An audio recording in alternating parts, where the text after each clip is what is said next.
estamos empezando con un nuevo enrollando tiras, como en los 90, cuando las tiras había que volverlas a su rollo después de ir a los incendios. Y hoy día estamos con Ian Argo desde la ciudad de Concepción. ¿Cómo estamos, Ian? Hola Eduardo, muy buenas tardes. Muy bien, muchas gracias por la invitación.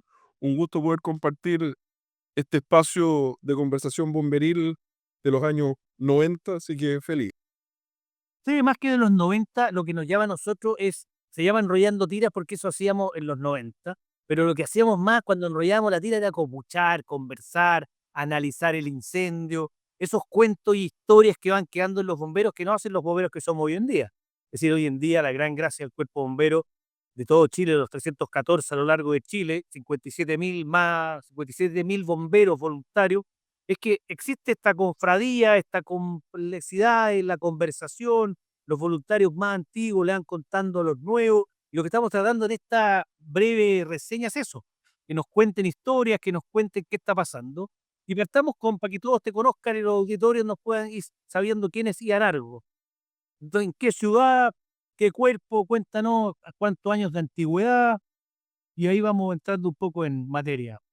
Sí, y mi nombre es Ian Argo Inch, soy voluntario de la cuarta compañía del Cuerpo Bombero de Concepción, ya con 33 años de servicio como voluntario, más otros 3 de cadete. Actualmente, lo puedo decir con mucho orgullo, soy el miembro del honorable directorio general más joven. Recién a fines del año 2024 fui nombrado en ese cargo. eh, eh, Padre de 2 hijos, uno ya voluntario de la cuarta y el otro el alférez primero de la brigada de cadetes, que es mi escuela de formación, la brigada de cadetes de mi compañía. Súper orgulloso de lo que han hecho ellos los bomberos y la verdad es que entregado 100% todavía a lo que es el bomberismo en Chile. Como bien lo decías tú, que yo creo que es responsabilidad de nosotros, de los más antiguos, por no decir viejos, el mantener estas tradiciones, el tener este tipo de conversaciones con los más jóvenes, que de repente los miramos un poco a huevo, que son muy Chicago Fire, muchas series, pero la responsabilidad de nosotros, y la verdad es que puedo decir que creo que hemos, por lo menos en mi cuerpo bombero, en mi compañía, hemos hecho un buen trabajo de mantener siempre las tradiciones y que entiendan cómo funciona el bomberismo en Chile. Me parece toda una especie de tertulia de cuartel. La idea que estamos tratando de hacer, que aquí ya llevamos varios programas, estamos bastante encabezados, es una tertulia de cuartel, donde la idea es conocer más sobre Ian, también sobre las responsabilidades que ha tenido. Tuvimos por ahí un pajarito que nos contó que estuviste a cargo del 27F. ¿Qué rango te tocó en ese minuto? ¿Qué cargo tenías? ¿Cómo sucedió? ¿Dónde te encontró? Tantas preguntas, vamos, que... A ver, el 2010, 27F, yo era segundo comandante de la institución.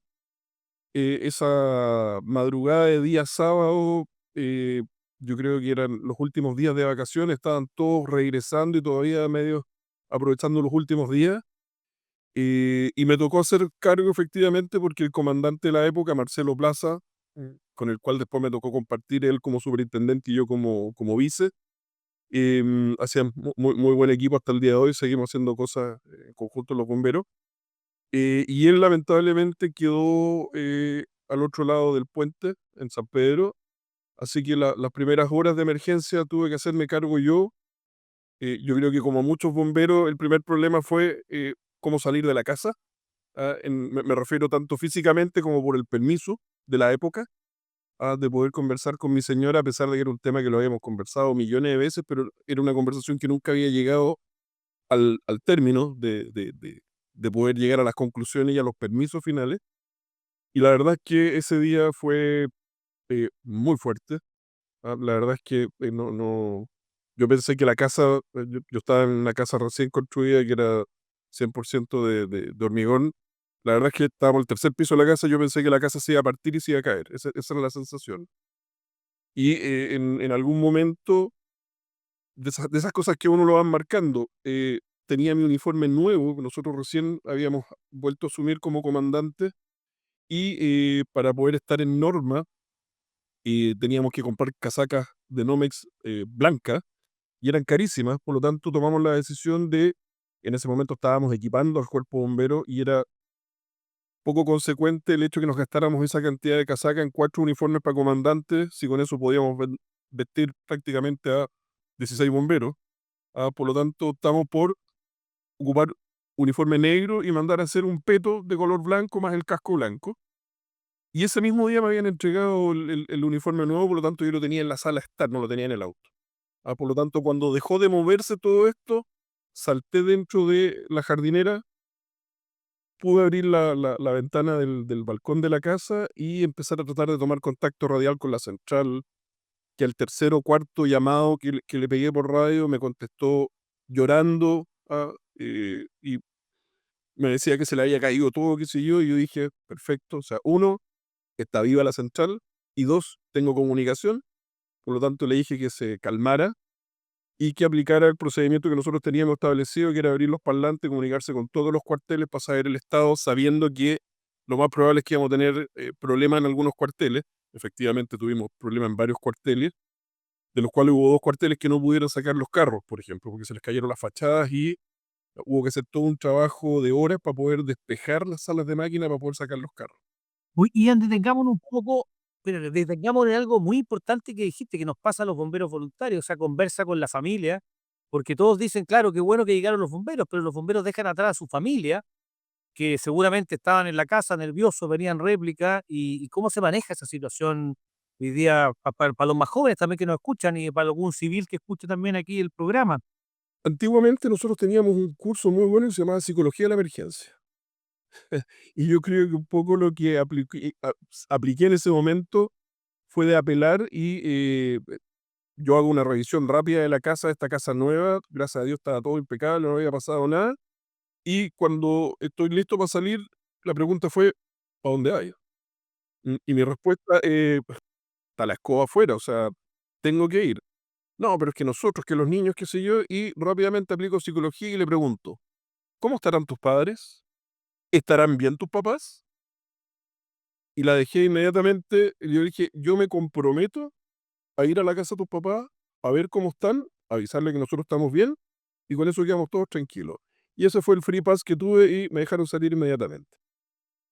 No, bien, bien, un buen manejo del... Cumplí la palabra, la cumplí, pero fue varias horitas después, porque en realidad yo saliendo, me fui al incendio de la Facultad de Química. Imagínate lo que es que se esté quemando un edificio de una Facultad de Química, donde las explosiones. Solamente para no ir saltando ideas que me van saltando a la cabeza. Pero ¿cómo fue la decisión de dónde se dirige el comandante?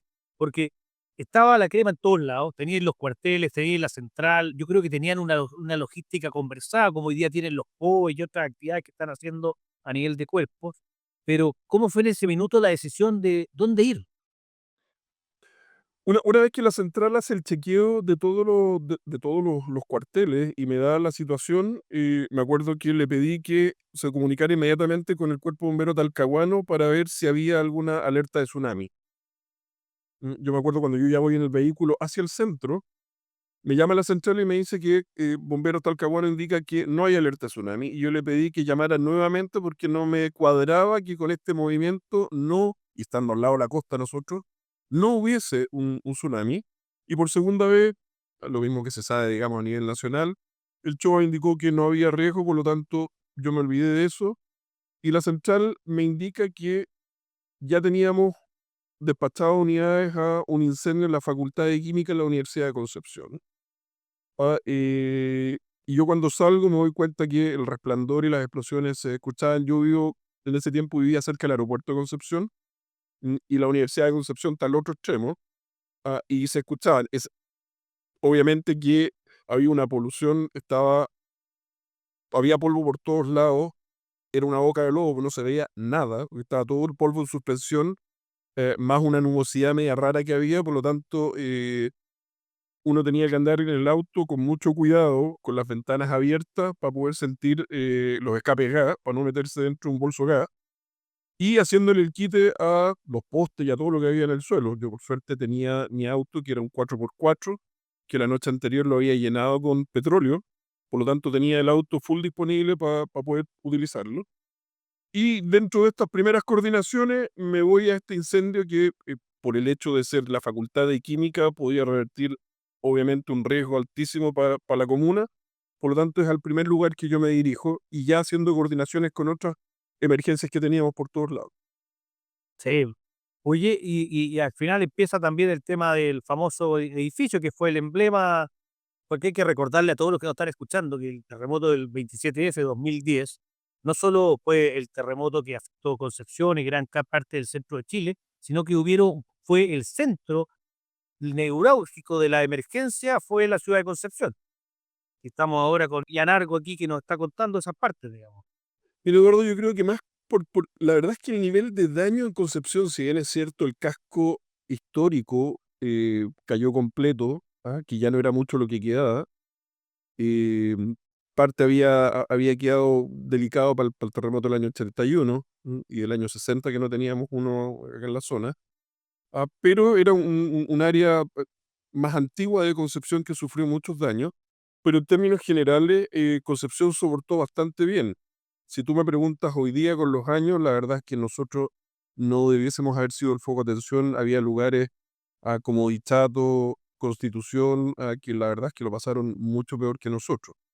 Mm, ¿Cuál fue el tema? Es que a nosotros se nos cayó un edificio y ese sí fue un tremendo tema. A pesar de el nivel de construcción que tenemos en Chile, esto es reconocido por los bomberos gringos que vinieron a ver la experiencia, a ver cómo estos bomberos chilenos habíamos enfrentado este 8.8, y uno de los grandes aprendizajes que se llevaron era que efectivamente el nivel de construcción que tenemos en Chile es buenísimo. Y la segunda gran enseñanza que se llevaron, y que ahí nos aprovechamos un poco el pánico nosotros, y les dijimos, el problema que tienen ustedes es que solamente son bomberos y no lo entendía. Entonces, el bombero gringo dice, sí, pero es que somos lo mejor de lo mejor de lo mejor. Entonces, sí, ustedes son súper buenos, pero ustedes solamente tienen bomberos. Nosotros tenemos la misma calidad de bomberos, ellos se demoran 9 meses, un año en la academia de bomberos. Nosotros de repente, de acuerdo a la malla, si un bombero tenía que trabajar o los papás no lo dejaron ir o estaba enfermo, perdió el curso que era requisito y finalmente se demora 3, 4 años en sacar el título de bombero profesional. Pero se puede. Las decisiones más difíciles anoche, alguna decisión que te acuerdes que haya sido complicada entre despachar a un lado, despachar a otro, o teníais bien controlado el... Cuando llego al incendio, llega en ese tiempo el tercer comandante que trabajaba en la Universidad de Concepción, que años después fue el comandante del Cuerpo Bombero, Leonardo Palma, y llega el decano en la facultad. Y en conjunto le dijimos, ¿sabe qué, decano? ¿Qué cosas de riesgo hay aquí? No, esto, perfecto, ¿sabe qué? No tenemos agua y la facultad se va a quemar completa.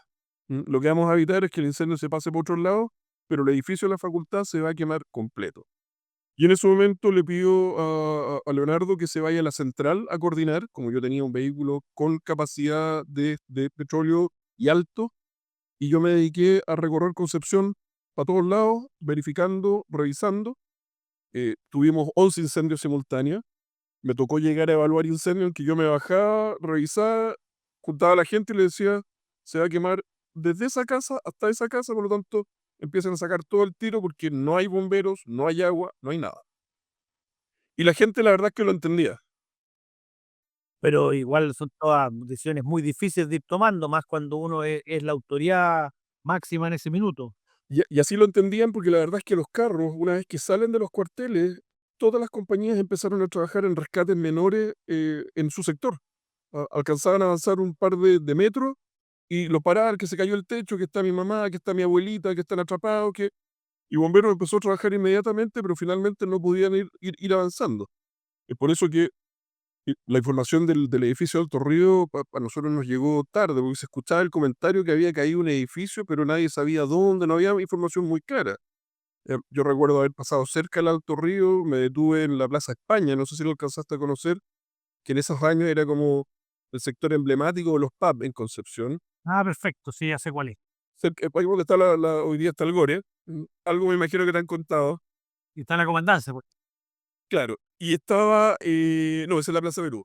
Esto queda para donde está la estación de ferrocarriles. Ah, pero sí, ah, ahora sí.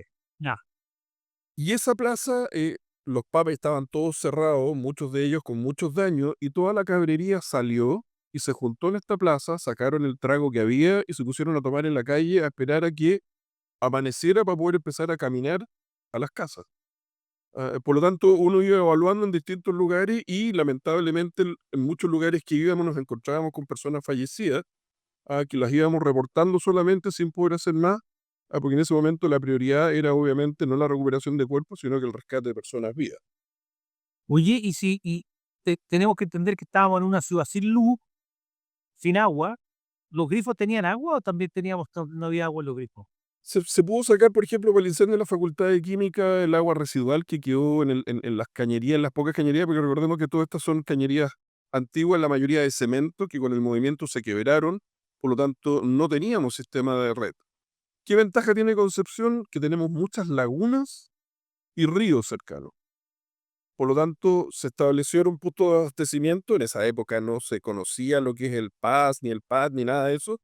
No, toda la tecnología hoy día, Colocar una bomba a chupar agua de una laguna y empezar a llenar todo lo que se pudiese.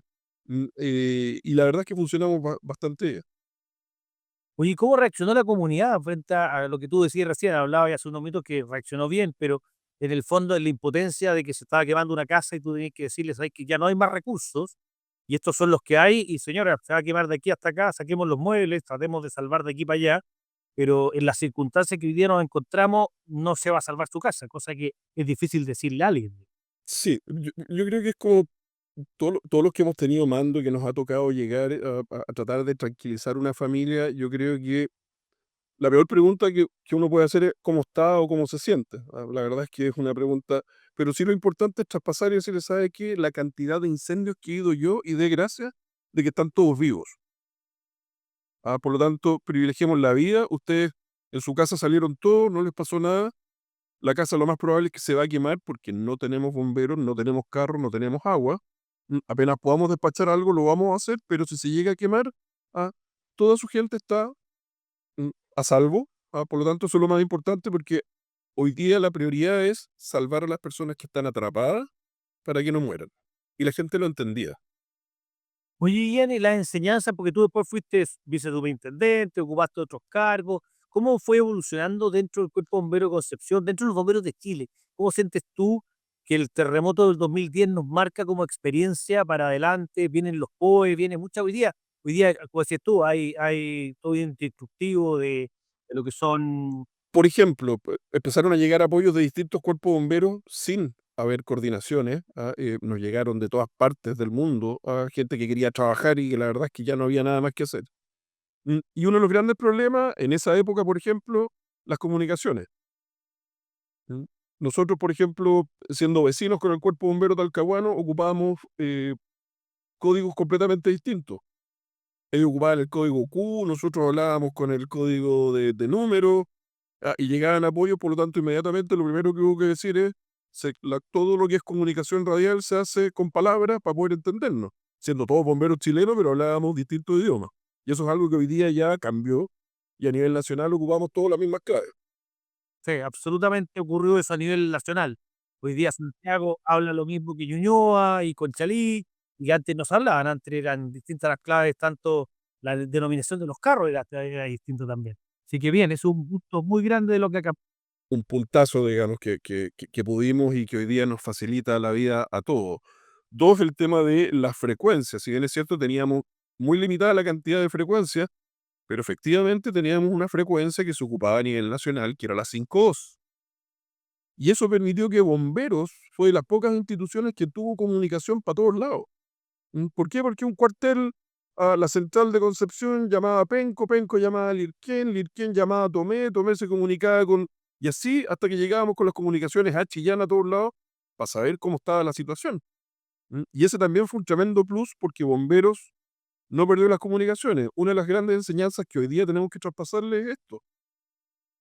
Los bomberos antiguos todavía andamos con nuestra radio al cinto todo el día. Por procedimiento, los cabros más jóvenes hoy día las tienen en los uniformes. Claro, o las tienen en los celulares hoy día. Claro, el problema es que cuando hay una emergencia como de ese tipo, el celular no funciona y la radio sí funciona. Por lo tanto, tenemos que mantener esa enseñanza. Para los que nos están escuchando, escuchen la enseñanza, Diana, es verdad. Si de repente nos tratan de poco menos tradicionales por andar todavía con la misma radio antigua, la frecuencia, ahí está una de las razones por las cuales hoy día, en caso de catástrofe, vamos a tener que participar y seguramente la radio la van a extrañar mucho. Van a decir, oye, ¿por qué andaba con el celular y no andaba con mi radio? ¿Qué otro aprendizaje sacamos del 2010? Perdón, para terminar, de hecho, los procedimientos hoy día, para meterse un incendio, el bombero tiene que entrar con radio para poder activar un Mayday.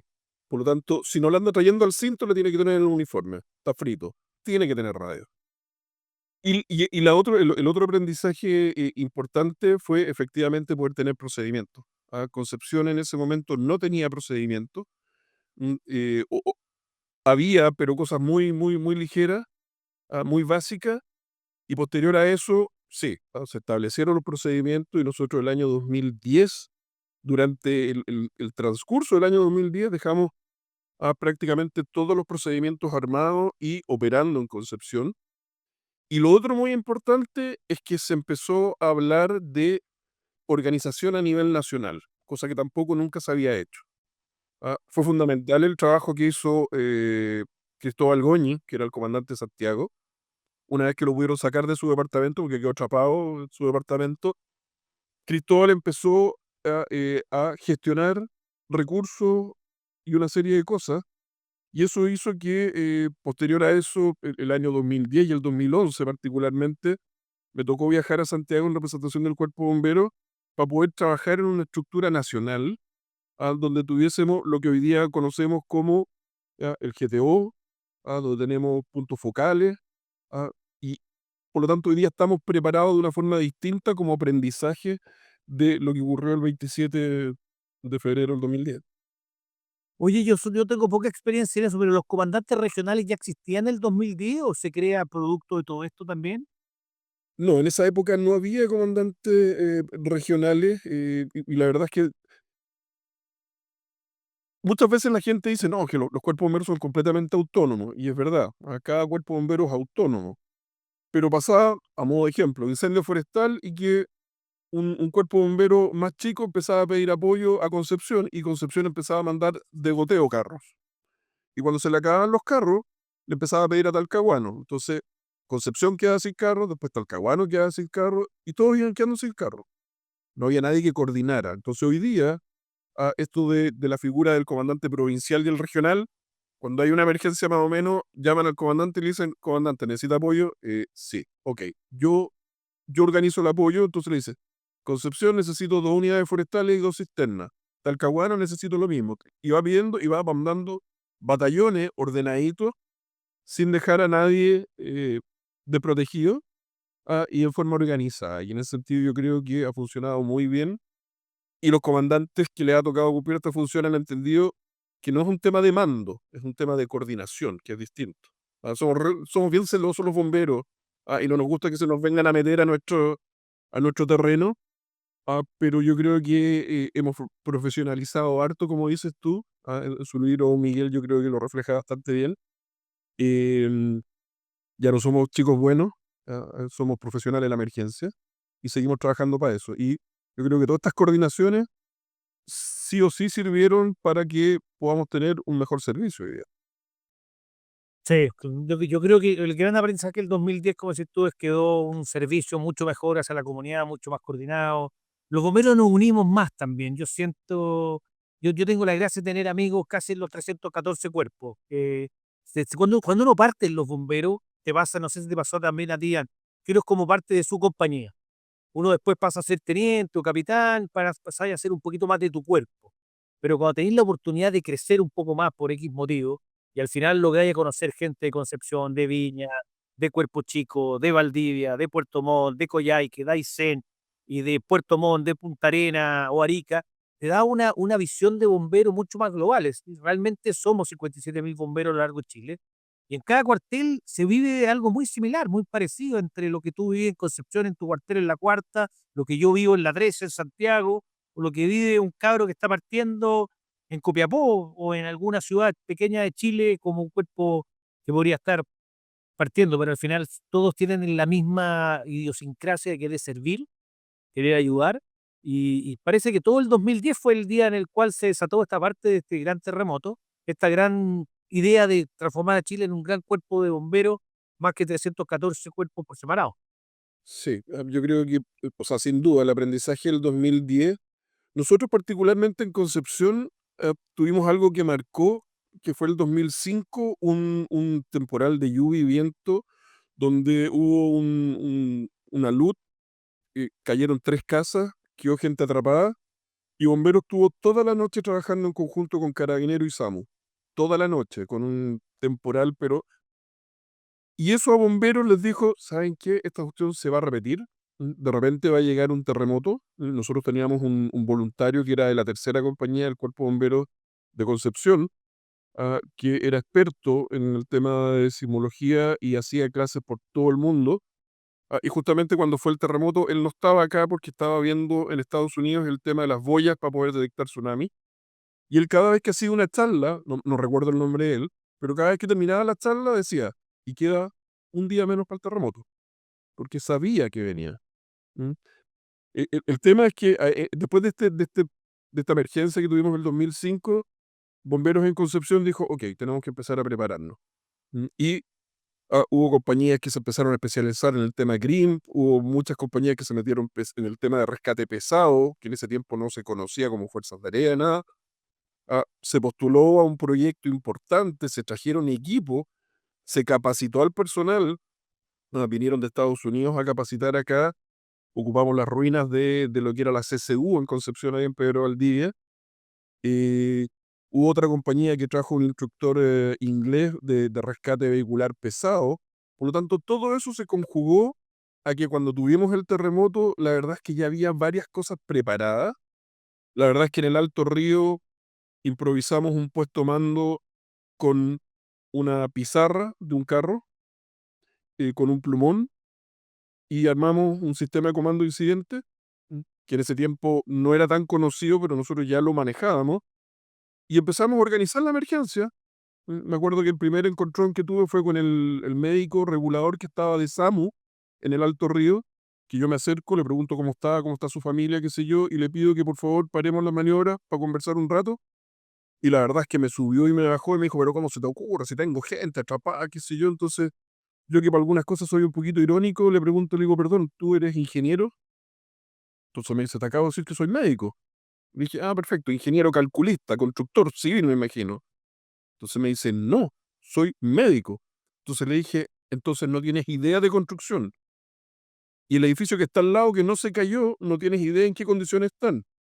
Y tienes las 6 ambulancias de Concepción estacionadas debajo de ese edificio. Y si el edificio se cae, perdemos todas las ambulancias y la gente. Le dije, tomémonos 5 minutos y organicemos bien esta cosa. Y me dijo, sí, tiene razón. Y nos alejamos y armamos todo este sistema para poder entrar en forma ordenada al Alto Río y empezar a trabajar. Y la verdad es que fue un lujo. La tercera compañía hizo un trabajo de relojería con el tema de cuerdas, todo basado en el sistema GRIM, con las mecánicas que teníamos, tirolesa para bajar. La verdad es que funcionó todo muy bien. Dividimos el edificio en cuadrantes para poder trabajar.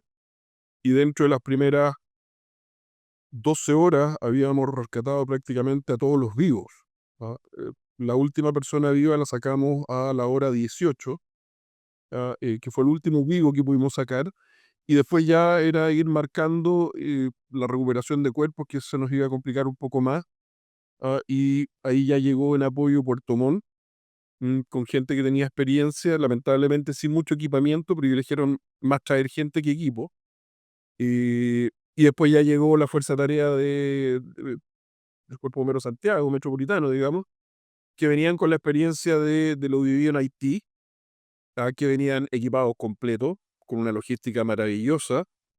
Pero se encontraron con una dificultad que no tuvieron en Haití, que era el tipo de construcción. Ellos allá con un fierrito podían romper el concreto y acá le metían y no avanzaban mucho. Así que ahí el comandante Subercasó, que venía a cargo, el capitán Subercasó, en esa época de la primera, se cabeció harto para tratar de realizar los trabajos, todo esto sumado a la réplica y a los desmanes que había. Nos estaban quemando Concepción por todos lados. O sea, nos saqueaban una tienda o un supermercado y lo quemaban.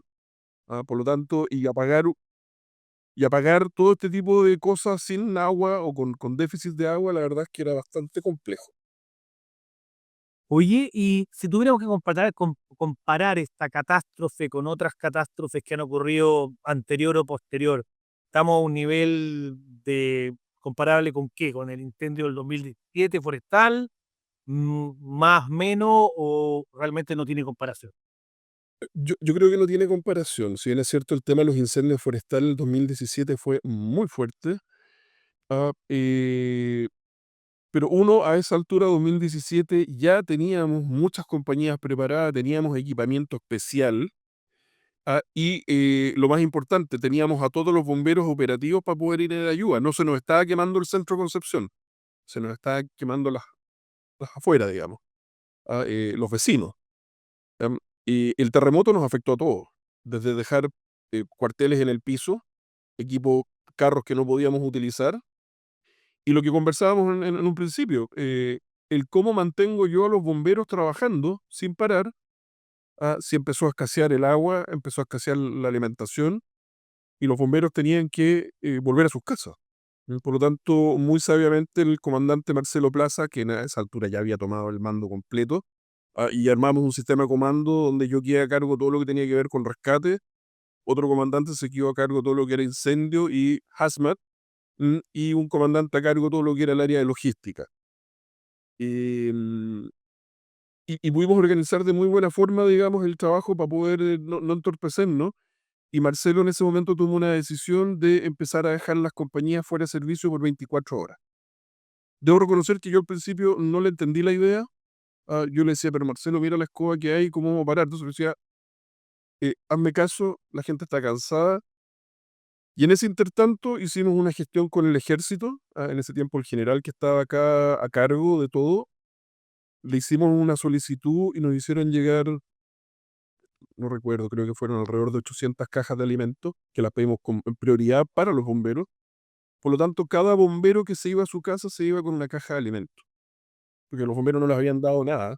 Entonces el bombero que llegaba con su cajita feliz a la casa tenía 24 horas para descansar, para regalonear, para lo que quisiera. Y después de eso, por el hecho de llegar con alimento, qué sé yo, lo más probable es que le iban a dar permiso nuevamente para poder salir. Oye, y aquí tenemos una sección que del fondo es, si tuvieras que volver hacia atrás, ya con la experiencia de, tenemos 15 años más desde la fecha del terremoto, hay vivido, trabajaste en la municipalidad, fuiste su vicesuperintendente, has tenido otros rangos y otras cosas. ¿Algo distinto que harías de lo que hiciste el 2010?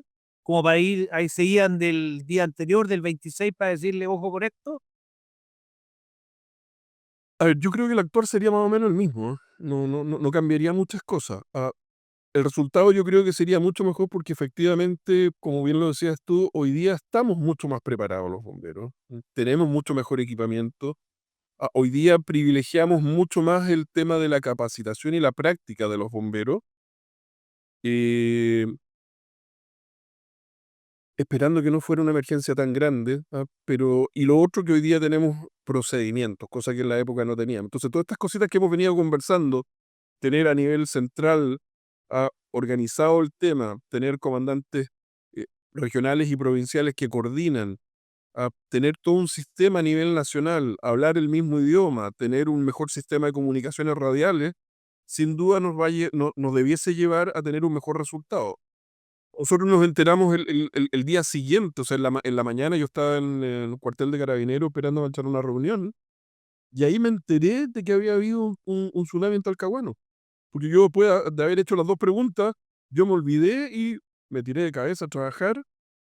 Y en ese tiempo el diputado Ulloa, que era bombero, ah, me comenta y me dice, qué sé yo, entonces me dice, no, que el tsunami, yo digo, perdón, ¿qué tsunami? Entonces había un oficial de la Armada, y Jorge le dice, muéstrale las fotos. Y me muestra las fotos en el celular y me dice, es el segundo piso de mi casa. Las sardinas esas que están pegadas en la muralla, esa muralla es del segundo piso de mi casa, en Talcahuano. Y ahí recién pudimos dimensionar y dijimos, wow, o sea, Talcahuano estaba a la escoba. Yo años después me tocó volver a Talcahuano con el comandante que hoy día falleció, ¿cómo se llama? El comandante que tenía la panadería, con Javier, que dejó en su panadería un cuadrado que era donde hasta donde llegó el agua, para que remodeló todo el resto y había dejado eso ahí. Y con Javier, sí, pues uno era absolutamente una persona viviente que te contaba una historia que era sorprendente. Es decir, el agua entró y no había forma de pararla, digamos. Por eso te digo, nosotros un poco nos llevamos las luces y las cámaras por el hecho del Alto Río, pero efectivamente Talcahuano estaba mucho más complicado que nosotros. Constitución y varios lugares más. O sea, Sí, Dichato y muchos puntos donde además, pude ir a Dichato y la verdad es que Dichato, para los que conocíamos y veraneamos en Dichato, era desolador, o sea, no quedó nada prácticamente. oye, y hoy día ya con un Concepción mucho más repuesto, un Talcahuano, Dichato, todo eso, si tuviéramos que darle las últimas palabras, ya estamos terminando, agradeciendo aquí en Enrollando Tira la experiencia que ella nos ha transmitido. ¿Algunas últimas palabras para nuestros auditores? Nosotros consideramos que andamos cerca de los 57.000 bomberos que están copuchando este podcast, porque nos han llamado mucho, nos han whatsappeado, que quieren venir, participar. Algunas palabras, pero de la enseñanza bomberil, Maya, en el fondo esa vida de cuartel. Tratemos de cambiar un poco el foco del 27F. ¿Cómo es la vida de cuartel de Ian Argo? Vaya al cuartel, conversáis con la Trato gente. de ir mucho. Mira, yo creo que una de las críticas que estamos escuchando es que las nuevas generaciones son de cristal, que uno no las puede tocar, que uno no los puede retar. Cuando yo escucho a esos bomberos antiguos que alegan que los cabros jóvenes no pescan, yo les pregunto y les digo, ok, cuando ingresan a las compañías, ¿ustedes son parte del proceso? No, ahí está el error. Los bomberos más antiguos tenemos que ser parte del proceso de enseñanza de nuestros bomberos, desde que pisan por primera vez el cuartel hasta que egresan, digamos, y pasan a voluntarios, tenemos que estar en todas las etapas para que aprendan de nosotros la experiencia y de lo que es realmente el bomberismo, lo que es la disciplina, lo que es la doctrina, que muchas veces se ha perdido. Yo creo que esa es la clave. Ah, Creo que hay compañías que lo han logrado llevar muy bien y que mantienen sus tradiciones a cosas tan sencillas como yo hasta el día de hoy, yo siendo honorario, yo tengo la 10ª antigüedad de mi compañía, estoy viejo ya, eh, pero si yo estoy sentado y entra un oficial, aunque sea un cabro, un teniente que tiene 5 años de servicio, yo me pongo de pie porque él es un teniente. Y eso hay que enseñárselo a las generaciones nuevas porque muchas veces prefieren quedarse sentados viendo tele. Y eso, gracias a Dios, por lo menos en mi cuartel funciona y funciona bien, porque estamos a diario. Y esta instancia que tengo de conversar contigo y que espero que la vean muchos bomberos, nosotros lo estamos repitiendo permanentemente en la vida de cuartel, ¿m? En conversar, en traspasarles todos estos conocimientos a través de una sana y grata conversación a los bomberos nuevos que se van empapando y créeme que lo entienden, lo asimilan, se creen el cuento también y se sienten parte de una cofradía que es Bomberos de Chile. Me parece, sí, eso es lo grande. Yo tengo la suerte de ser hijo bombero. Mi papá es de la tercera del Cuerpo por Santiago y tuve un aprendizaje muy parecido al que dices tú. Un día yo era muy cabro, fui a jugar dominó con él, fui a jugar dúo con él. Y se cae un dado y mi papá, que ya era honorario, era un voluntario de harta antigüedad en esa época, yo me fui a parar a recogerlo, me dice, acá los dados se regresan solos. Y de inmediato un chupe había recogido el dado y lo había llevado sobre la mesa.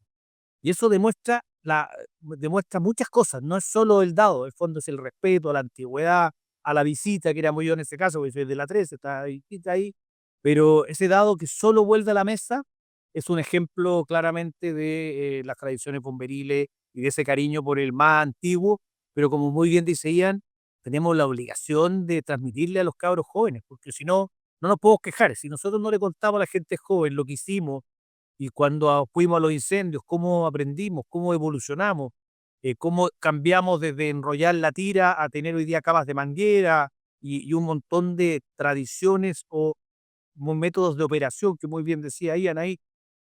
Los procesos operativos hoy día son los que hacen que estos días los bomberos sean distintos.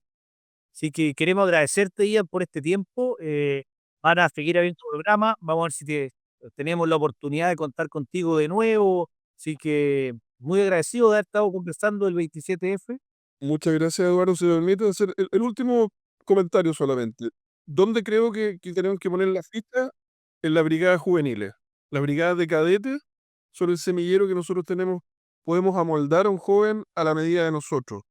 No estoy diciendo que sea malo recibir a alguien que ya está fuera de la edad. Todos son bienvenidos. Pero el mejor resultado que hemos tenido nosotros, lo digo yo siendo, mi brigada de cadetes acaba de cumplir 50 años. Eh, el actual director de la compañía, cuando él era cadete, yo era capitán. Y él fue comandante hasta el año pasado, fue 8 años en la comandancia, los últimos 4 primer comandante. Muy buen comandante. Tengo el gusto de conocer a Cristian, sí que sé. Yo me atrevería a decir que el 80% de la compañía son ex cadetes. Se mantienen más en el tiempo, tenemos mejores resultados, entienden y ven el bomberismo de distinta forma. Por lo tanto, yo creo que ahí está la pega y creo que lo podemos hacer y lo estamos haciendo de buena forma. Yo sé que hay novedades a nivel nacional, el otro día lo conversábamos con el presidente nacional con respecto al tema de incluirlos en el seguro y hay varias cositas y la verdad es que el presidente nacional le ha dado harto énfasis y ha participado en varias actividades con respecto al tema de la brigada de cadetes. Ahí está el futuro. Me parece. Sí, también ahí estamos muy atentos con Juan Carlos Filzi, que al presidente nacional.